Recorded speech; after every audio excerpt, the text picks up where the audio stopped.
नमस्कार दोस्तों, आपका स्वागत है मेरे यूट्यूब चैनल पर जिसका नाम है ई बुक वाला।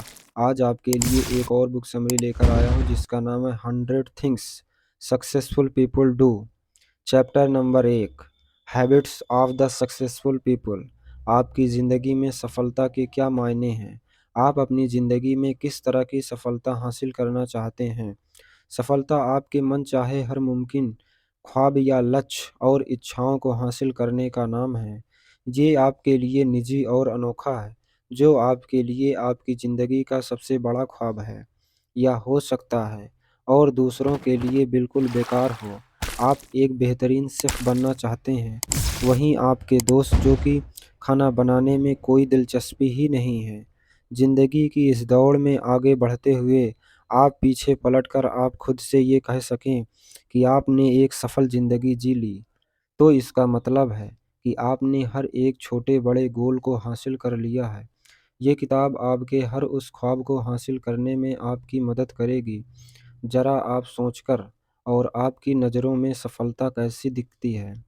प्रमोशन को हासिल करना और वज़न कम करना, हर दिन जॉगिंग करना, एक कामयाब लेखक बनना और आपकी अच्छी सेहत होना और अपनी बच्चों को अच्छी तरह से बड़ा करना और अपनी परिवार को बढ़ते देखना, शांति हासिल करना और अपना कर्ज उतारना और ख़ास डिग्री हासिल करना, बिना किसी भी अफ़सोस के ज़िंदगी में अपनी मर्ज़ी से जीना, आपकी ज़िंदगी में कुछ ख़ास लोगों को लाना, एक विदेशी भाषा को सीखना, किसी भी बीमारी से निजात पाना, आपने लिया कहते हैं आपने लिए बचत करना और अपने काम से प्यार करना और तनाव से दूर रहना और जो आप है उसी में अर्थात खुश रहना।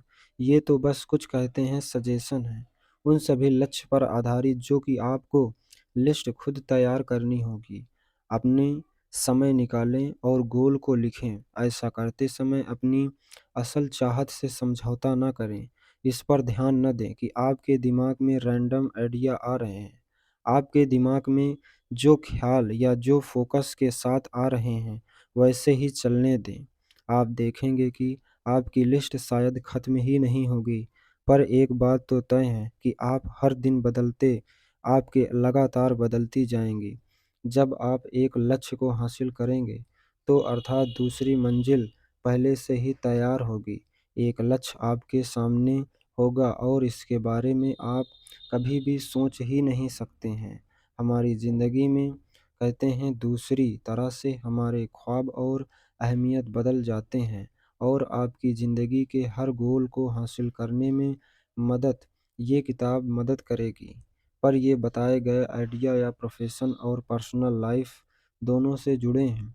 जैसे कि आप अपना करियर, रिश्ते और आप व्यक्तिगत आपके फाइनेंस से जुड़े मुद्दे, सेहत और शांति, पढ़ाई और आपकी काबिलियत और आपकी रिटायरमेंट और वसीयत वगैरह। इस किताब के हर चैप्टर में आपको एक नया आइडिया मिलेगा जो आपने अपने लक्ष्य की ओर ले जा। Chapter number 2, create your future.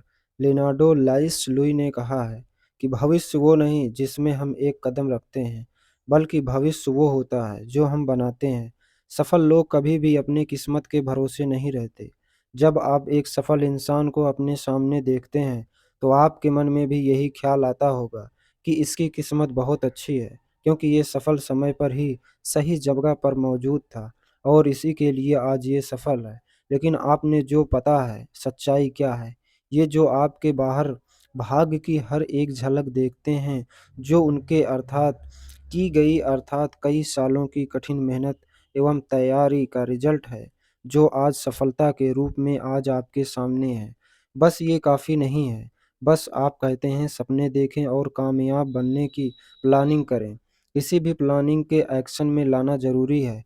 अपने ख्वाब को लेकर ही आपके दिमाग में जो भी आइडिया चल रहा है, उन सभी आइडिया पर अमल करना ज़रूरी है। खुद से ये अर्थात आप अपने भविष्य खुद बना सकते हैं। किस्मत एक अच्छा मौका आपकी अर्थात ज़िंदगी को डिफ़ाइन कर सकती है और आप किस्मत के भरोसे नहीं रह सकते हैं। आपको एक सही माइंडसेट की ज़रूरत है। आपको अपने दिमाग पर कंट्रोल करने की ज़रूरत है। अपनी बातों पर अड़े रहें और कठिन से कठिन मेहनत करें और अपने ख्वाबों को लेकर सैक्रिफ़ाइस करने से पीछे ना हटें, रिस्क लेने से ना डरें। कहते हैं किसी भी भाषा में अर्थात कहा जाए तो अर्थात आपके लिए जो ज़रूरी है, अपने फ्यूचर को देखते हुए और अपने आज से खुद को अलग ना करें। मैं बहुत से ऐसे ही लोगों को ट्रेनिंग देता हूँ जो अपने भविष्य को लेकर ही कोशिश करना छोड़ चुके होते हैं। अपने फ्यूचर को देखते हुए अपने आज से खुद को अलग ना करें। मैं बहुत से ऐसे लोगों को ट्रेनिंग देता हूँ जो अपने भविष्य को लेकर कोशिश करना छोड़ चुके होते हैं। ऐसे लोग जो कि हर बात पर ही अलग-अलग रिएक्शन देने को तैयार रहते हैं, जो हमेशा अपनी किस्मत और अपने आसपास के लोगों को आज के लिए कोसते रहते हैं। देखा गया है कि कई सफल लोगों ने अपनी मंजिल को हासिल करने के लिए अपने लाइफ में कठिन सिचुएशन का हराना पड़ता है। जरा विंस्टन चर्चिल के बारे में सोचकर देखिए, अर्थात जो यूके के प्राइम मिनिस्टर बनने से पहले कई सालों तक पॉलिटिकल करियर में नाकामयाब होते रहे और अपने दिमाग या पास्ट की बुरी बातों से न चलने दिया, क्योंकि इसका असर आपके अर्थात भविष्य पर पड़ेगा। याद रखें कि आप क्या सोचते हैं, क्या महसूस करते हैं, ये सबसे ज़्यादा ज़रूरी है। क्या आपने खुद कह सकते हैं कि आप अपना भविष्य खुद निर्माण कर सकते हैं? क्या आप इस बात पर भरोसा करते हैं? और क्या अपने कहते हैं विलियम हेनरी की कविता पर भरोसा करते हैं कि ये बताती है कि आप अपनी अच्छी किस्मत के मालिक खुद हैं, दूसरों को खुद से झुकाने के लिए और आप अपने सपने या दोस्त वर्किंग पार्टनर के साथ समय बाँट सकते हैं। लेकिन ऐसा करते समय थोड़ा ध्यान रखें, क्योंकि हमारे आसपास बहुत से ऐसे लोग होते हैं जो अर्थात लाइफ में लेकर बहुत ही नेगेटिव होते हैं। ऐसे लोग जलस नेगेटिविटी से भरे होते हैं, आपका मजाक उड़ाने से पीछे नहीं हटते हैं। मैंने जिन लोगों को तैयार किया है अर्थात जिन्हें भी ट्रेनिंग दिया है, अक्सर वे अपने अर्थात ख्यालों के बारे में अक्सर लोगों को बताते हैं और जवाब मिलता है कि क्या मजाक कर रहे हो? ऐसा करना आसान नहीं है, तुम्हें ऐसा नहीं करना चाहिए। लोगों की सबसे बड़ी समस्या है कि वो सबसे पहले अपनी प्लानिंग को समझते नहीं हैं। सबसे पहले अपने आप के लिए एक ऐसा सपोर्टिंग माहौल चुनो जहाँ पर आप अपने भविष्य को डिज़ाइन कर सकते हो। ये है अर्थात आप लोगों को खुद को ही अर्थात अलग अलग भी करना पड़ सकता है। ऐसे लोगों से जल्दी से स्वीकार करने और अपनी प्लानिंग को लेकर ही पॉजिटिव एटीट्यूड रखने की कोशिश नहीं रखते हैं। लोगों से अर्थात खुद को थोड़ा दूर रखें, बेहतर होगा। आने वाले विचारों को ही अर्थात रिक्रिएट करें और अपने आप को बेहतरीन फ्यूचर बनाना है। अर्थात क्या इस बात पर भरोसा करने पर कठिनाई हो सकती है? इस तरह की सोच कर निर्माण पाना मुश्किल हो सकता है, लेकिन तब ये अर्थात बहुत आसान हो जाता है जब आप ये समझने में लायक हों कि आपके दिमाग में ये ख्याल आया है, कहाँ से आया है। सबसे पहले आज अपने हर उस कहते हैं नेगेटिव थॉट को लिखने की कोशिश करें जो आपको अर्थात आगे बढ़ने से रोक रहे हैं, और ये समझने कि अपने भविष्य को लेकर डरना बहुत ही ज़रूरी सामान है। ये सोचा जो चीज़ें अर्थात इसी साल सरल दिखाई दे रही हैं उतनी सरल है नहीं। ये व्यवहार भी अर्थात नॉर्मली है। सबसे पहले जब आप उन सभी ख्वाबों को अर्थात पकड़ना शुरू कर दोगे, जब आप जो भी आपके पीछे खींच रहे हैं, अर्थात तब आप नेगेटिव लाइफ सिचुएशन से भी पॉजिटिव का सहारा लेकर अपने विचारों को क्रिएट कर पाएंगे। जैसे ही आप अपने जॉब से मिल कहते हैं निकाल दिया गया हो, तो आप अफसोस करने के बजाय ये सोचकर नए अवसर तलाशें और अपने लिए एक और मंजिल तलाशने की आज़ादी मिली है, और अपने फ्यूचर प्लानिंग पर नज़र डालें। खुद से पूछें कि आपको सबसे ज़्यादा चिंता किस बात की हो रही है। अपने ज़िंदगी में सबसे बुरे दौर के बारे में सोच लें जो आपके सामने आ सकता है। खुद से क्या या सच में ऐसा क्या हो सकता है, या सिर्फ आपका ख्याल है। समझने की कोशिश करें कि आप यही तो कारण है जो आपके खुशनुमा भविष्य के लिए डिज़ाइन करने से रोक रहा है। Chapter number 3, be emotionally intelligent.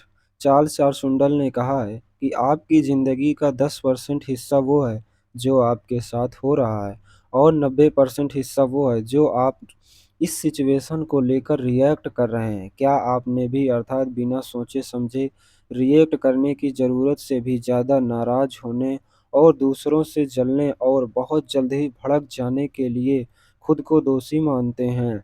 आपने इमोशन पर ही कंट्रोल खो देना आपके सफल ज़िंदगी जीने के मौके को बर्बाद कर सकता है और ये बहुत ही आसानी से विफलता और सफलता के बीच का अंतर साबित हो सकता है। हम अपने आसपास के बहुत से इमोशन वीक लोगों को देखते हैं। ऐसे लोगों को देखते हैं इमोशनल इंटेलिजेंट की कमी होती है। बहुत से लोग ऐसे लोग वे होते हैं जो बहुत ही बहस कर रहे होते हैं। बहुत से ऐसे माता-पिता होते हैं जो सड़कों पर अपने बच्चों पर चिल्ला रहे होते हैं या कुछ ऐसे लोग जो गुस्से में आकर ही अपने बॉस को ही बुरा-भला कहते हुए उन्हें अपना रिज़ाइनेशन लेटर सौंप देते हैं।